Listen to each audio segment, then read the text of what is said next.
ဒီနေ့မလဲစားဖေးကြိုက်ပဲရုပ်တင်စီစားဟာစက်သားကြောက်လဲပါဟာတော်ပဲကွာ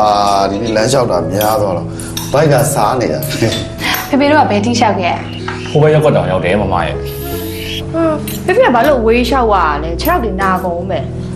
သမီးရလဲဒီလောက်တော့ရှောက်နိုင်ဒါနဲ့လေတပတ်ခါညကြလို့ရှိရင်ဟိုဘက်ရန်တီးကသူ့မွေးနေ့အတွက်တမျိုးမိသားစုဖိတ်ထားတယ်ဖေဖေရဲ့ဟုတ်လားသူ့မွေးနေ့ဆိုတော့မမလိုက်တော့ပါမလိုက်လို့မရပါဘူးမကလည်းသူ့မွေးနေ့အတွက်ဧည့်သည်ဆိုလို့တမျိုးမိသားစုမဖိတ်ထားတာဟုတ်တယ်ဖေဖေရဲ့တီးတို့ကဒီလိုမျိုးပွဲတွေပါရင်လုံးလေးလုံးထားရှိတာမဟုတ်ဘူးအခုကသူ့မွေးနေ့လည်းဖြစ်တမျိုးမိသားစုခင်းလို့ဖိတ်တာတဲ့အဲ့လိုမျိုးဆိုတော့လေလိုက်မကောင်းဒါပေါ့မမရဲ့ပြီးတော့လေတီးနဲ့ခင်မှာတည်တာဖေဖေသူတို့မိသားစုကလေအရန်ချမ်းသာတာဖေဖေရဲ့သူတို့ကရိုးရိုးကုတ်ကုတ်နေလို့ဒါမသိရတာပြီးတော့သူ့အဖေကလေ TH company ပိုင်ရှင်နဲ့ TH company ပိုင်ရှင်ဟုတ်တယ်ဖေဖေရဲ့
ရှင်ဘယ်သူမှလိုက်နေရလဲ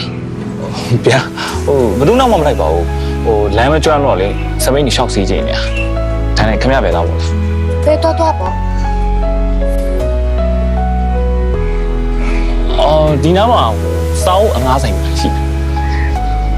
ရှင်ဘာလို့လဲကျွန်တော်စောင်းငားကြလို့ပါခမရစောင်းဆိုင်တော့မှာမလားလို့တည်ရလဲ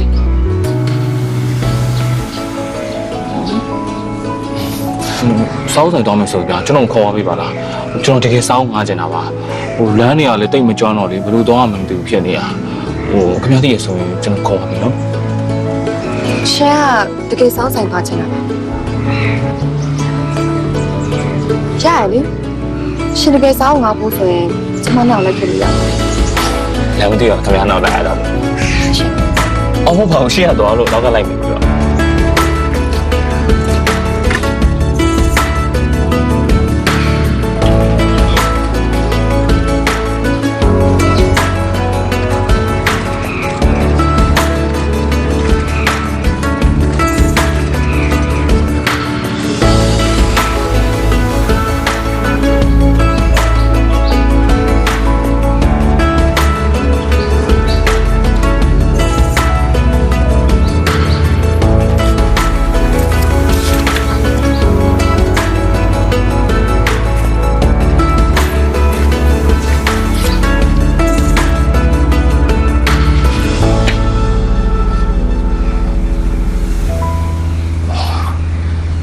စောင်းဆိုင်ကိုခေါ်လာပြီးတဲ့အတွက်ကျေးဇူးပါပဲဗျာ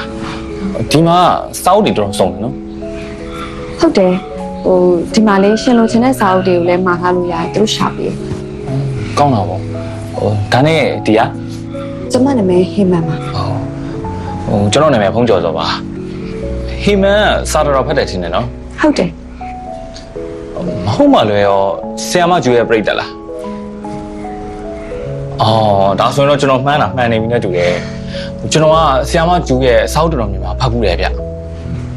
ကျမကလည်းလေဆရာမရဲ့အမတ်တရားဆိုတဲ့စာအုပ်ဖတ်ပြီးတော့လုံးဝအမှားခံပြိတ္တဖြစ်သွားတာ အော်ဒါဆို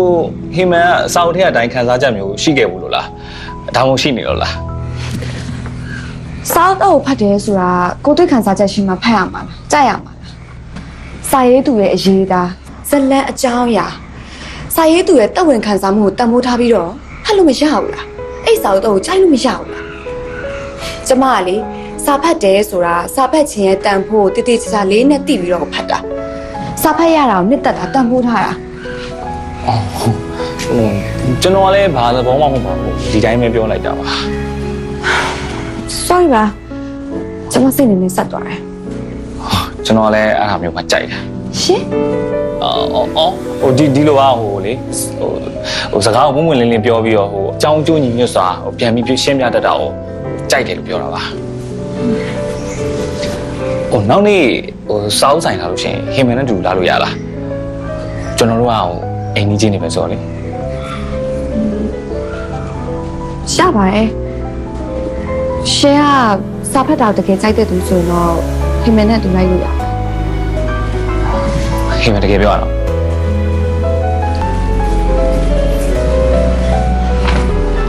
ကျအဆုံနည်းရောတော့မလေးစောင်းရမယ်နော်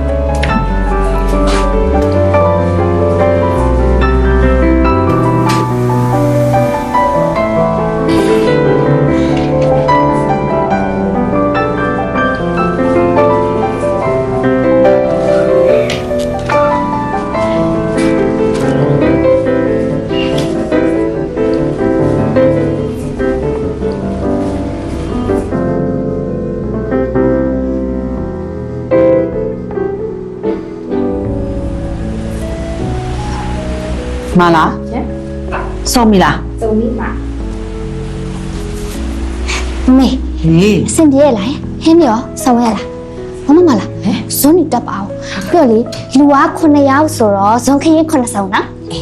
တီရီရေညီလောက်မလားငါတို့လောက်ရမှာလားဒီမှာညီရဲ့လောက်ကလေဧကန်းမှာဧည့်သည်တွေကိုသွားဆောင်လာပြီဆိုတာနဲ့ဒီကိုခေါ်လာရုံပဲ ဟုတ်ကဲ့ပါမမေရဲ့တမရလေးမပြည့်မစုံဖြစ်မစိတ်ဘူး အမလေးညီအမေငါကိုယ်တိုင်လုပ်နေတာပါဘာမှရှာရှင်းမလဲ तू ကဧည့်သည်သွားဆောင် ဟုတ်အဲ့ဆိုတမတားပြီနော် သွားမလာရေးပြရက်တောင်လေးနော်ရှာထောင်းရှင်းအောင်လာမှာဆိုဟိမဲညီဓာရီလုပ်ပြီးလို့ရှိရင်ညီခန့်မှာပြန်နာနေလိုက်ညီညမလေးရဲ့ဧည့်သည်လာမှာဆိုတော့ညီရှိနေ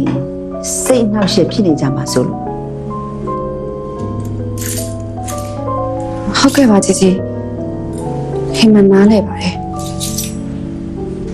ဟိမန်အခန်းထဲမှာပဲနေပါမယ်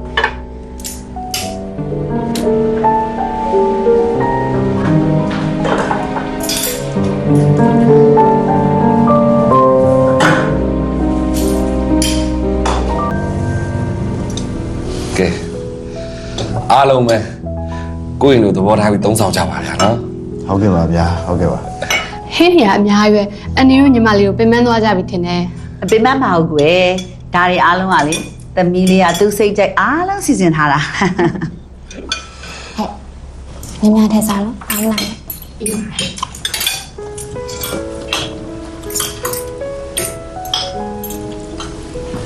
ကိုဖောင်းထဲစားလို့အားလာတယ် ဟုတ်ကျေးဇူးပါဗျာဟောတယ်လေသမီးရှင်မဟုတ်ပါမလားသမီးကိုပေါ်မှာတော့ခေါ်လိုက်တော့အားလုံးနဲ့မိတ်ဆက်ပြီးရအောင် အော်ဟောလေဟိမန်လေခေါင်းကိုက်လို့တဲ့ငါကျမသွားကြည့်တော့အိပ်ပျော်နေတယ် ကိုတန်းပြောတဲ့သမီးကြည့်နေတာမင်းမကောင်းဆို အော်ဟုတ်တယ် तू ကအနီးအေးတယ်ဒီအေးစေးသမားသူ့ပုံစံအတိုင်းပဲ तू ကနေတာနောက်ကြုံမိတ်ဆက်ပြီးပါမယ်ဗျာအရန်လဲတော်တယ်ခုဆိုကျွန်တော်အလုပ်ဒီမှာမိုက်ကူညီလုပ်ပြီးရတယ် ကောင်းလာပါဗျာအဲ့ဒါကြောင့်ကျွန်တော်မပြောဘူးလားသမီးတွေအားကိုးရပါတယ် ဟုတ်တယ်ဒီစားကြတယ်ဘယ်ထက်စားတော့စားကောင်းလားစားကောင်းလား စားတော့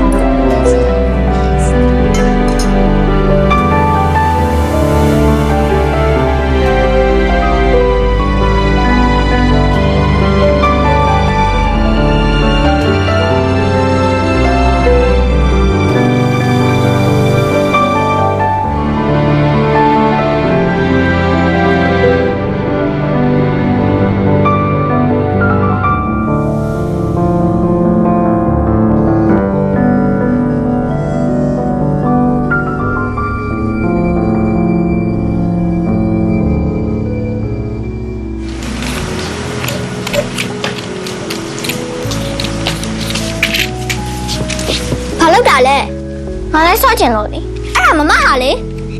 ဖေဖေဝယ်ပေးရတာပဲငါလည်းဆော့လို့ရတယ်မမဆော့ပြီးမှပြန်ပေးမယ်ပြန်ပေးရအောင်ငါအခုပဲဆော့ချင်တာပြန်ပေးလို့ပြောရတယ်လေတီရီ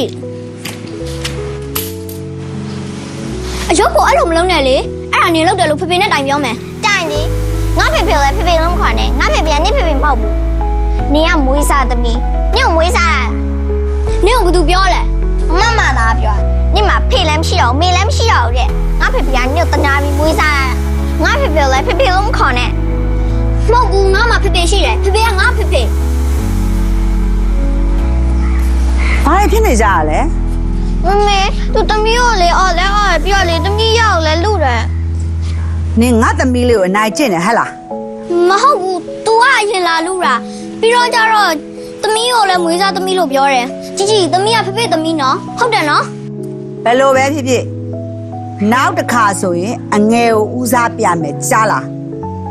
အငယ်ကိုအနိုင်ကျင့်ရင်ညီရိုက်ခံရမယ်ဟဲ့ငါပြောကြားလားဟဲ့နင်ကဘာလဲကန်နေနဲ့ငါ့ကိုအားခါချင်တာဟလား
ဒါဆိုရင်ခမရကုမ္ပဏီက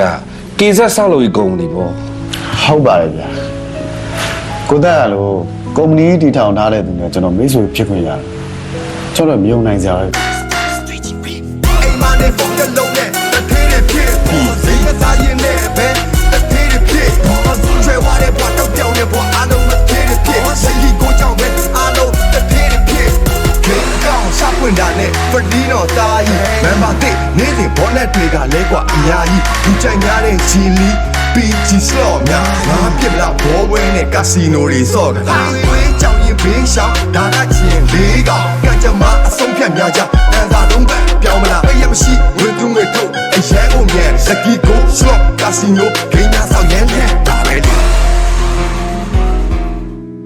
ဗျာ ရပါတယ်ရပါတယ် ဖေကျွန်တော်သမင်းစားပြီးတော့လေဘိုင်နယ်နဲ့တင်နေလို့ channel လမ်းခဏဆင်းရှောင်းပါ အော်ရှောက်ပါတာရှောက်ပါ channel စမီလန်းရှောက်တော့ပြည့်ပြီတာပေါ့ကွယ်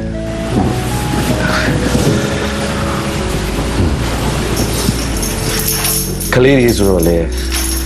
လူကြီးတွေစကားပြောတဲ့ဂျာနေကတော့ပြင်းတာပေါ့ဗျာ ဟုတ်ပါဗျာဟုတ်ပါ စားပါခင်ဗျစားပါ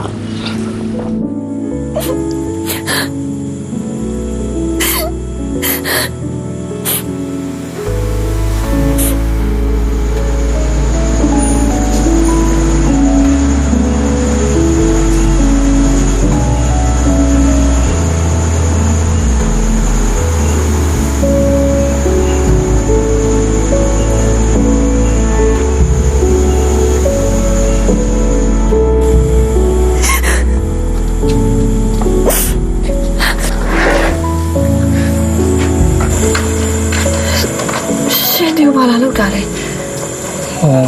ကျွန်တော် channel မှာလမ်းဆင်းရှောင်းနေတယ်ဒီနားမှာငုံနေရဲ့အကြံကြားလို့လာကြည့်ရပါ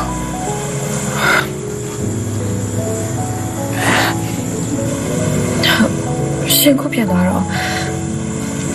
ဒီနေရာရောက်ခဲ့တာကိုလည်းရှင်းပြလိုက်ပါ ဗျာ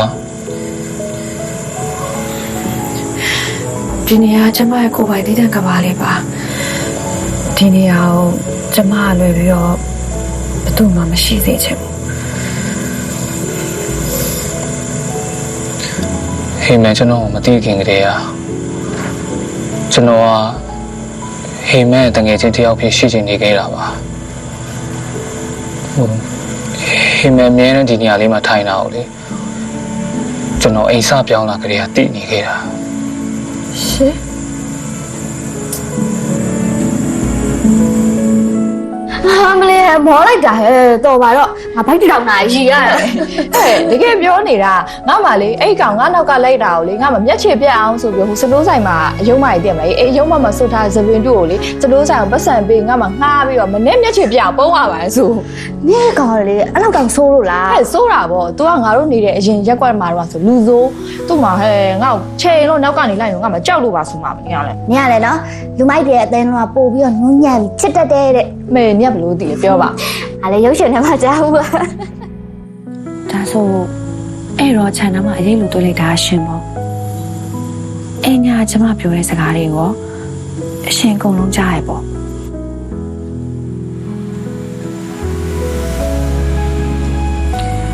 အဲ့အောင်မြန်ဘာလို့စောင်းဆိုင်မှာကျမမပြောရလဲ ဟိမန်မကြိုက်မှဆိုလို့ပါ အခုတော့လူကိုယ်တိုင်တော့ဒီကိုရောက်နေပြီပဲဟာ အဲ့ဒါကြောင့်ပြောတာပေါ့ကျွန်တော်ကဟိမန်တငယ်ချင်းဖြစ်နိုင်ပါတယ်လို့အခုဆိုကျွန်တော်ကဟိမန်တငယ်ချင်းဖြစ်သွားပြီဟိမန်လည်းကျွန်တော်တငယ်ချင်းဖြစ်သွားပြီနော်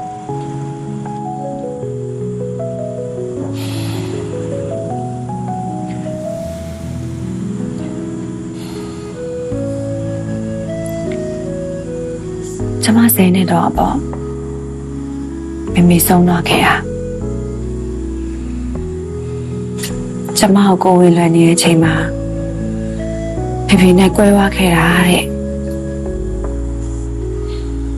တဲ့မိကဖေရဲ့အချစ်ဦးတဲ့ဖေရဲ့မိဘတွေကဖေနဲ့ជីជីကိုလက်ထပ်ပေးခဲ့ကြတာတဲ့မိဆုံးတော့ဖေကကျမကိုခေါ်လာခဲ့တာဖေကကျမကိုချစ်ပါတယ်ဒါပေမဲ့လူတိရှင်ကြမွေးခဲ့တဲ့သမီးကြောက်တော့မဟုတ်ခဲ့ဘူးပေါ့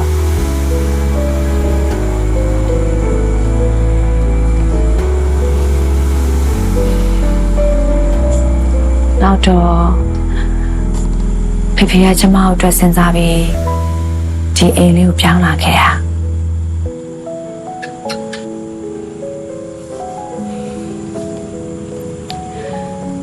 ဒီနေရာကလေ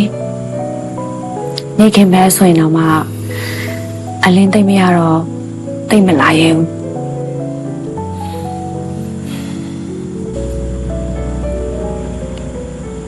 တရားမှာဖေကခီးသွားတော့ကျမနဲ့တီရီရန်ဖြစ်ကြတယ်ជីជីကကျမကိုရိုက်တော့ကျမဝမ်းနေပြီးပြေးထွက်လာခဲ့တာ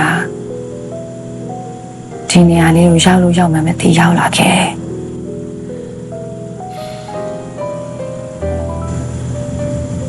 အဲ့ညကလေ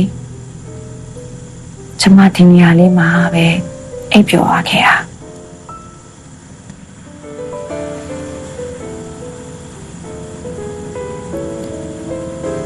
မနက်မိုးလင်းတော့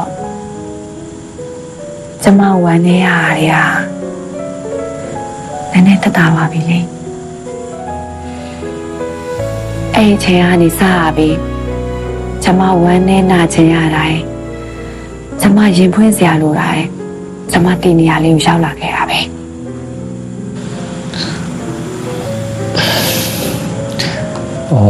ဒါဆိုအခုဟိမန်မှာရင်ဖွင့်စရာနောက်တစ်နေရာရှိလာပြီပေါ့နော်ကျွန်တော်ရဲ့နားတွေကဟိမန်ရင်ဖွင့်တာကိုနားထောင်ပေးမယ်တဲ့ဟမ်ဟုတ်လားအော်ဟုတ်ပြီရှင်ဘယ်သူနဲ့ပြောနေရလဲ ကျွန်တော်ရဲ့နားရည်နဲ့ပြောနေရလေကျွန်တော်နားရည်ကပြောတယ်ဟိမန်ရဲ့ခုနကတော့ဟိမန်အကြောင်းလေးကိုရင်ဖွင့်ပြီးပြောပြနေရတဲ့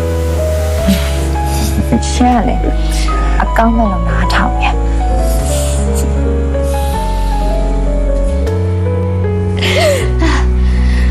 မောလိုက်တာဟဲ့ ငါရေသွားတောက်လိုက်မယ်နော်ငါတောက်မယ် ငါတော့ဘာမှမတတ်တော့ဘူးငါလေးလိုက်ခဲ့ ကဲတမေ သမီးလေးကလေ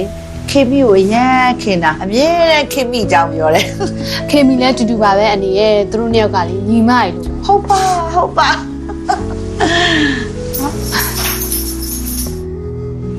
ကိုတန်အဲ့ကျွန်တော်ပြောင်းမယ်ဗျာကျွန်တော်လုပ်ကိစ္စအတွက်ခင်ဗျားစီကိုတပတ်ခါလောက်လာခဲ့မယ် ဟောလာခဲ့ပါကျွန်တော်ရုံးချိန်တွေအမြင်ရှိပါတယ် ဖေဖေကိုကိုရော ဟိုသမီးကိုခြံထဲမှာလမ်းသွားရှောင်း အေရီကခလိုက်မယ်လေနော်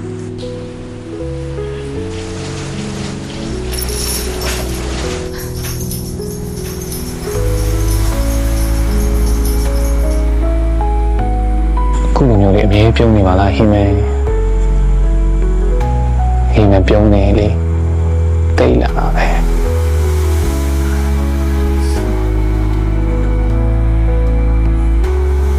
ပပရဲ့ပပ သူတို့ရှာနေကြပြီဟိုရှင်မြန်သွားတော့နော်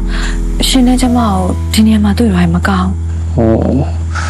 အဲ့ဆိုကျွန်တော်တောင်းရမယ်နော်ဟိမဲထပ်ပြီးမနေတော့နော်ဝမ်းနဲ့မနေနဲ့တော့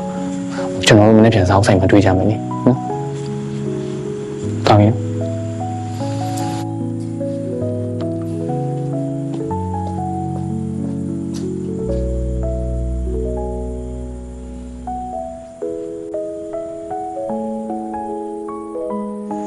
ပပရဲ့ပပအော်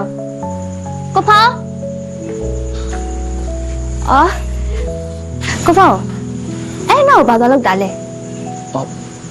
ဘာမှမလုပ်ပါဘူးဟိုအနောက်တော့မရောက်သေးဘူးတီးတီးခေါ်လို့ထွက်လာတာအဲ့အနောက်မှာဘာရှိလို့လဲ ဘာမှမရှိပါဘူးကိုလာဟောင်းတစ်လုံးမှရှိတာအဲ့ဒါလည်းဖေဖေတို့ဒီအိမ်ကိုစဝယ်ကြရပါလားလေဒါမဲ့တီရီနဲ့မေမေဆိုအဲ့ကိုလောင်နာကိုသွားအောင်မသွားရဲဖေဖေကအိမ်မှာတစ်ခါလေမလို့တဲ့ပစ္စည်းတွေကိုတွားချက်ရပြီးတော့တီရီကလေအဲ့ကိုလောင်ဝေးရနေတာမကြည့်ရဘူးကြောက်လို့ တီးတီးကတရေကြောက်တတ်တယ်နော် ဟုတ်တယ်တီရီကငယ်ငယ်ကတည်းကကြောက်တတ်တာ တရေဆိုတာတကယ်မရှိပါဘူးလာပါထဲသွားအောင်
Ferdino တာကြီးမန်ပါတစ်နေ့စဉ်ဘောနဲ့တွေကလဲကွာအများကြီးလူကြိုက်များတဲ့ဂျီလီ PG slot များငါပြစ်မလားဘောဝဲနဲ့ကာစီနိုတွေစော့ကြတာဝေးကြောင်ရင်ဘေးရှောင်းဒါကချင်းလေးကောင်ကကြမအဆုံးဖြတ်များကြအန်သာတော့ပဲပြောင်းမလားရမရှိဝေသူငွေထုတ်အရန်ကုန်မြန် Lucky Go slot ကာစီနိုဂိမ်းများဆောင်ရန်တဲ့ဒါပဲလေ Found my mystery woman. Flame drives me insane. She's heavenly creation. The spirit of the hot summer day. Controlled by her emotion. Tomorrow seems too far away.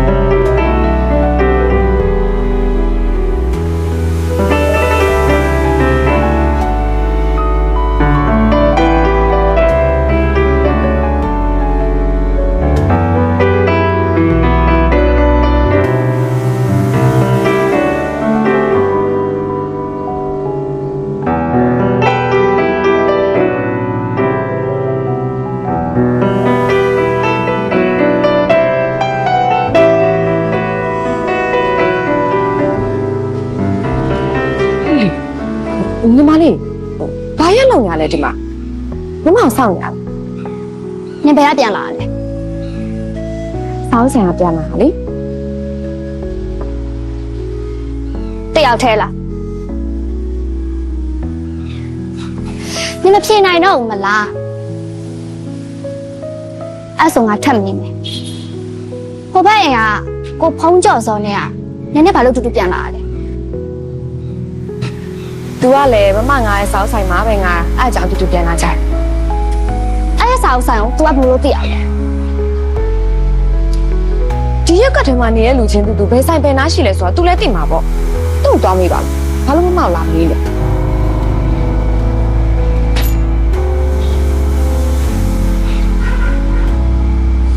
စီစံငါ့ကိုများပြောသားလိုက်အေးတွေ့မယ်နင်အဲ့ရစာအုပ်ဆိုင်ကိုမသွားရအောင်လုပ်ပြကြည့်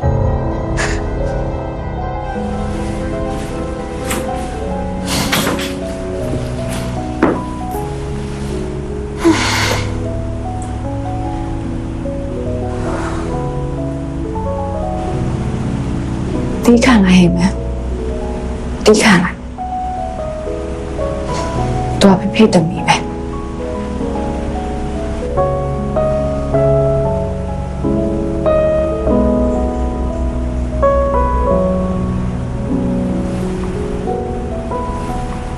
စောင်းငါလာပါတယ်ဆိုမှ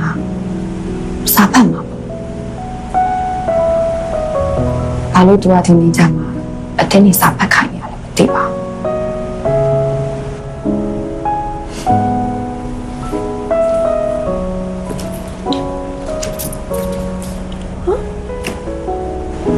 ပါလေ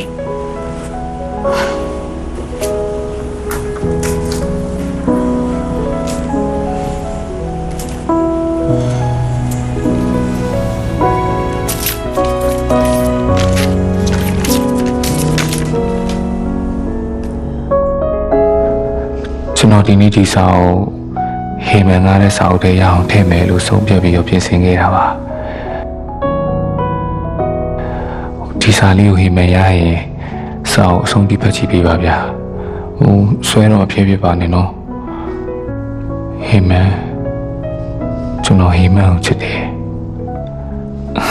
ဟုတ်တယ်ဟေမန်ကိုကျွန်တော်တိတ်ချစ်တယ်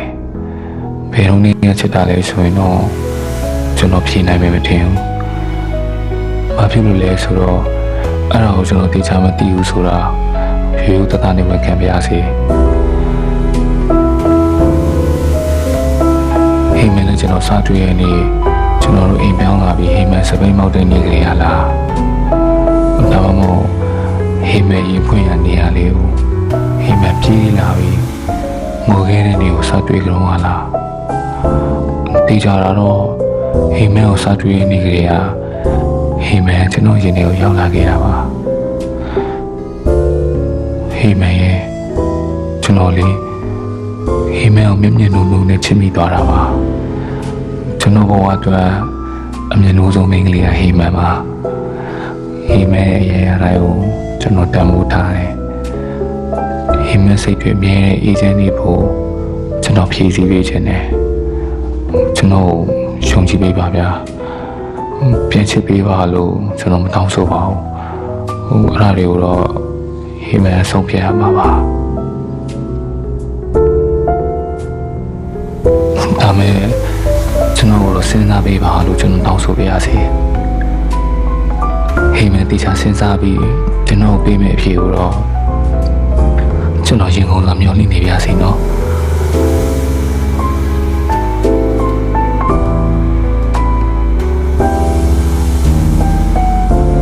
ဟိမဲကိုတေးချစ်တဲ့ဘုံကျော်စော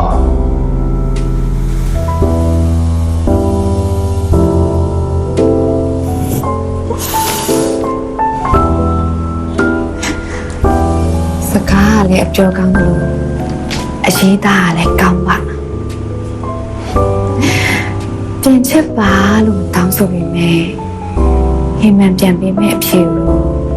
ကျွန်တော်ဘက်ကမျိုးနဲ့နေပြစေရဲ့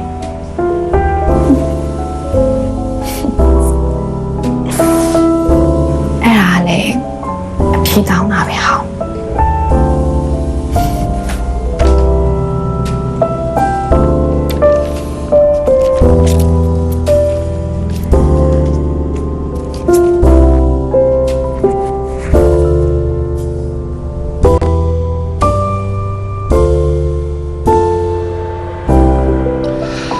Congratulations ပါကိုကျော်စောကြီးခမရနဲ့ကျွန်တော်တို့ကလေအခုဆိုရင်အိမ်နီးချင်းတွေတောင်မဟုတ်တော့ဘူးလုပ်ငန်းတူပါတနာတွေပါဖြစ်ကုန်ပြီကျေးဇူးများတင်ပါဗျာကျွန်တော်တို့ကုမ္ပဏီကိုခုလိုမျိုးခင်ဗျားတို့ရဲ့အတူပူးပေါင်းဆောင်ရွက်ခွင့်ပြုလို့တကယ်ကိုကျေးဇူးတင်ပါတယ်အဓိကယုံကြည်မှုပါဗျာပြီးတော့ quality လည်းပါတယ်ခင်ဗျားတို့ကုမ္ပဏီရဲ့ project တွေကလည်းစံချိန်စံညွှန်းကိုက်ညီတဲ့အတွက်ကြောင့်ပါခမရနဲ့တာအတူတူလုပ်ငန်းတွဲလုပ်မယ်ဆိုလို့ရှိရင်ကျွန်တော်ရှေ့လျှောက်လုပ်ငန်းအကြီးတွေပါလုပ်နိုင်ပြီဗျာရှင်းရှင်းပြောမယ်ဗျာ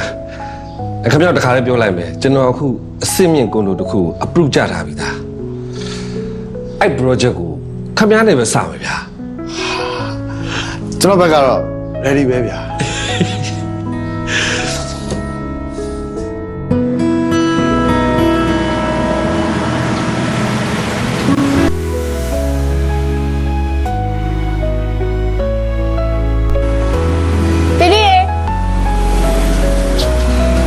အမဝင်းတီရှိလားရှိရဲ့အိမ်ထဲမှာဟုတ်သူ့ခေါ်ပြီးလို့ရခဏလေးနော်ဒီနေ့မှခိုင်းခိုင်းစားဟုတ်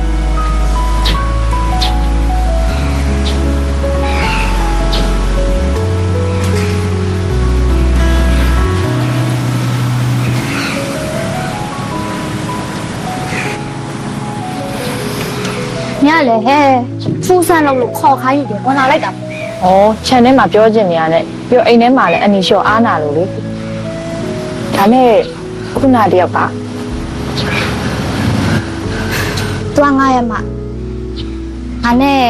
အဖေတို့မိကွဲမှာဆိုပါနေ့မှာဩဒါဆိုနေ့မင်းတို့ကခေါင်းကိုက်လို့အိတ်နေဆိုတမိကြီးဆိုတာသူ့ကိုအားကြောင့်ငါမေးတော့ကနေကနေ့မှာအမှားမရှိဘူးနေကတဦးသီးတော့တမိဆိုတာဒါကြောင့်ဟုတ်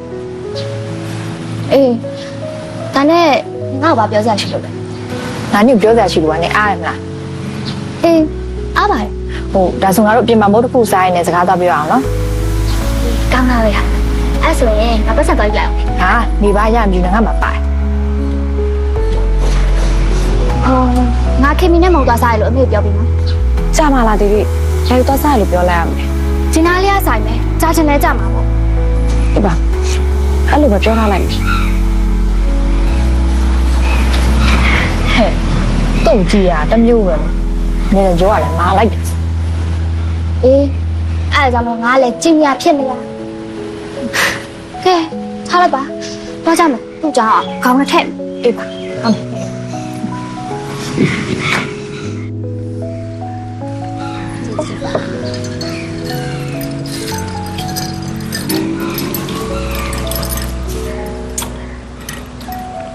ဟဲ့နင်ကပြောကြရှင်းစို့ဘာပြောမလဲ ငါ့ကိုလိုက်နေတဲ့သူကြောင့်လည်းငါစိတ်ညစ်နေတာဟာ နင်နောက်ကိုလိုက်နေတယ်လို့ဘာလို့လဲကြောင်းရလားနင်နောက်ကိုကတ်နေဆိုရင်ဟိုဦးကြောင်ကြောင်ဘဲကိုပြောရလား မဟုတ်ပါဘူးဟာသူဆိုရင်တော့ငါအဲ့လောက်စိတ်ညစ်ရမှာမဟုတ်ဘူးဟာအခုငါ့ကိုလိုက်နေကောင်စားရအောင်တဲ့ညမွေနေတော့ငါပြောပြဘူးလေနင်မှတ်မိလားငါတို့ရက်ကွက်ထဲဆိုတာလေသူကရက်ကွက်ထဲမှာလူမိုင်းဟာသူ့ဆိုအော်ကျော်လာလို့ဘယ်သူမှပေါင်းနေကြတာမဟုတ်ဘူးအခုအဲ့ကောင်ငါ့ကိုကြိုက်နေတာလေငါနောက်ကိုအသေးလိုက်နေတာငါစိတ်ညစ်တယ်တီးရယ်ပြီးတော့ငါဒီရက်ကွက်ကိုမပြောင်းခင်နေရသူကငါ့အဖြေတောင်းထားတာဟာအဲ့ဒီကငါသူ့မကြိုက်ဘူးဆိုပြီးညင်းထားတာ အဲ့တော့ ဟောအဲ့တော့လူမကြီးတဲခွဲသွားတာမို့ဟဲ့ပြီးတော့ငါတို့လည်းဒီကိုပြောင်းလာတာ ဟဲ့နေပါမအဲ့ရဆိုင်အောင်ဆိုရင်လူကဘလို့ဖြစ်ပြီးနောက်ပြန်လိုက်လာ ဒီလိုဖြစ်ရမယ်အခုငါနေတဲ့အိမ်ကိုစုံစမ်းပြီးတော့ငါနောက်ကိုလိုက်နေတာပြီးတော့ငါအချက်ကိုလည်းမရရအောင်ယူပြမယ်ဆိုပြီးသူ့တငယ်ချင်းကြွေးကြော်ထားသေးတာဟာအခုငါနေရဲ့ရက်ကွက်မှာလည်းငါနောက်ကိုတောက်လျှောက်လိုက်နေတာငါဘယ်ချိန်အိမ်ကထွက်မလဲဆိုတော့စောင့်ပြီးငါနောက်ကိုအသေးလိုက်နေတာဟဲ့ငါဘယ်လိုလုပ်မလဲတီးတယ်ငါသူ့ကိုကြောက်တယ်ဟာပြီးတော့ငါ့ကိုကားတင်ပြမယ်ဆိုတဲ့တင်းကြတော့ငါစိတ်ညစ်တယ် ဟာအဲ့ဒါဆိုလဲဟာနင်ရီးစားတယောက်အမြန်ထားလိုက်တော့ ဟဲ့ငါဘယ်ရီးကြောက်ထားရမှာလဲငါ့ကိုလိုက်နေတယ်မှာငါကြိုက်တဲ့သူမှမရှိဘူး နောက်ဆုံးငါလည်းမစဉ်းစားတတ်တော့ဘူးကွာ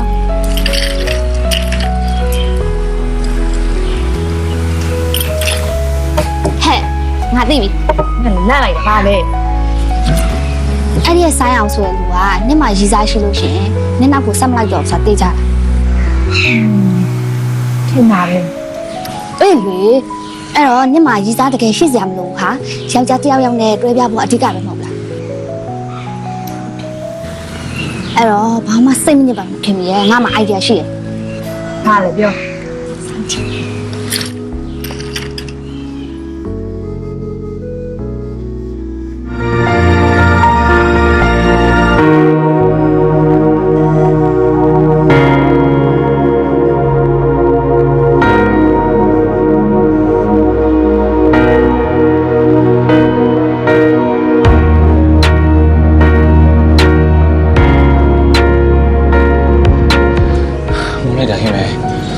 ကျွန်တော်ဟိမအောင်မတွေ့ရတော့ထင်ပြီးမိပြေးလာတာ ဘာလို့လဲတီရီတို့ကိုကြောင်းကြိုပို့လောက်ရပြင်မနေပြီလား မပင်မမအောင်တီးရဲ့ဟိုကိုလည်းနည်းနည်းနောက်ကျသွားလို့ sorry နော်ကိုလည်းလေလေအငယ်ခိုင်းထားတဲ့ကိစ္စလေးရှိလို့စိုက်ထဲသွားနေရတာ အမဟိမအောင်ပြီးနေရတာ ပြီးတာဟောငါမောင်ရဲ့အမဆိုင်ကအများနဲ့ဖောက်တယ် ဖေဖေသားကလေဘာပြောစရာများရှိနေလဲနက်ထဲကလီလီတချွန်းချွန်းတချင်းနေတကြီးနေနဲ့ချက်ပြုတ်နေတော့ပဲတမို့ကမိဖို့ခံနေပေးမဝင်ဘူး အမောရဲ့လွန်ချပါကချေရနော်ထိန်ချုံနိုင်စမ်းရှိအောင်လမ်းပြောင်းသူဖြူရောင်နာချင်းချင်းများနဲ့ရောက်တော့ပိုကဲအခုလောဆို